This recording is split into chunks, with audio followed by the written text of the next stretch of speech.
So, you're thinking about doing a master's in Europe. That's a huge step. But let's be real. It's not just about picking a course that sounds cool. It's a massive investment in your future. And in this explainer, we're going to lay out the strategic roadmap to turn that dream into an actual, achievable plan. I mean, it's the goal for thousands, right? You picture the world-class education, the amazing experiences, maybe a whole new career path. But here's the thing, a dream without a solid plan, it's just a wish. And honestly, that's where most people get stuck. Look, it's easy to daydream about studying abroad. That's the fun part. The hard part is building the actual bridge to get you there. And that bridge, my friends, is your plan. A detailed, strategic plan is what separates the people who actually get on the plane from those who are still just dreaming about it years later. Okay, if you only remember one thing from this whole explainer, make it this. You are not just choosing a school, you are choosing a jurisdiction. What does that mean? It means you're choosing its visa laws, its job market, and its path to residency. The degree is the key that opens the door, but the real prize is what's behind it, the legal right to work and actually build a life there. So, to make this all happen, you need to make a really critical mindset shift. You have to stop thinking like a dreamer and start thinking like an investor. An investor uses filters, right? So every country you even think about has to pass through these four. First, cost. Can you actually afford it? Not just the tuition, but living there. Second, what happens after you graduate? How long does the country legally give you to find a job? Third, is there a job market for you? Do they actually need the skills you're bringing to the table? And finally, rules stability. Are the immigration laws solid, or are they changing every 5 minutes, adding a ton of risk to your plan? Every good investment has a timeline. For this, we're looking at a pretty intense 8-month sprint. Let's break down exactly what that path to arrival looks like. And take a look at this timeline, because it really shows you how intense this process is. From January to June, you're not just applying to schools. You're prepping for interviews, you're scrambling for funding, you're trying to find housing. It all leads up to that make-or-break visa application period in the summer. It's a full-on sprint, and every single deadline is crucial. Okay, we've got the investor mindset, we've got our timeline. Now it's time for the biggest decision of them all, choosing your country. Let's apply what we'll call an ROI matrix to some of the top contenders in Europe. This table really lays out the fundamental trade-offs you have to make. I mean, just look at the tuition column. In Germany, public universities are practically free. Then your eyes jump over to Ireland and, whoa, that's a 20,000 euro plus bill. But then, look at the post-study work column. Germany gives you a solid 18 months to find a job, while Ireland gives you up to 2 years. Every single country offers a completely different balance of cost, opportunity, and, of course, risk. So let's compare two totally different strategies. On one hand, you have Germany. This is the best ROI route, at least on paper. Super low cost, a generous job seeker visa, but, and this is a huge but, success there really hinges on your language skills. You've got to speak German. Then you have Ireland, which is the complete opposite. It's the corporate HQ route.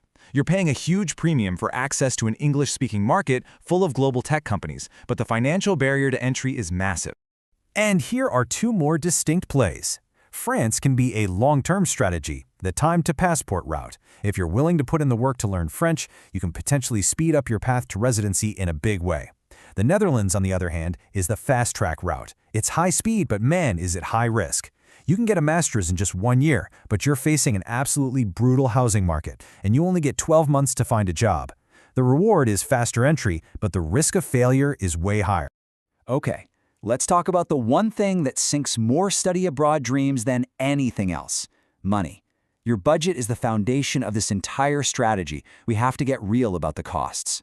Before a country will even think about giving you a student visa, you have to prove you can support yourself for a year. This is the proof of funds requirement, and the amount you need varies wildly. France has a pretty low bar, but then look at Germany. They require you to deposit almost 12,000 euros into a special blocked account before you can even apply for the visa. So let's break this down into 3 real-world budget tiers. First up, the lean ROI budget. If your total war chest for the first year is somewhere in the 15,000 to 20,000 euro range, your strategy is basically chosen for you. You are targeting the excellent and very affordable public universities in Germany or France. These are your most realistic shots. Now, what if you have a bit more to work with? That brings us to the balanced budget. In this range, your options really start to open up. You can look beyond just the public universities to more specialized private schools, especially in France, while still keeping Germany on the table. You've got more flexibility, but the financial commitment is obviously a lot higher. And finally, we have the premium budget. This is the level of funding you're going to need to even play in the high-cost, English-speaking markets of Ireland and the Netherlands.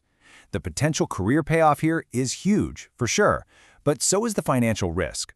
When you invest this much up front, the stakes are so much higher if you struggle to find that job or a place to live.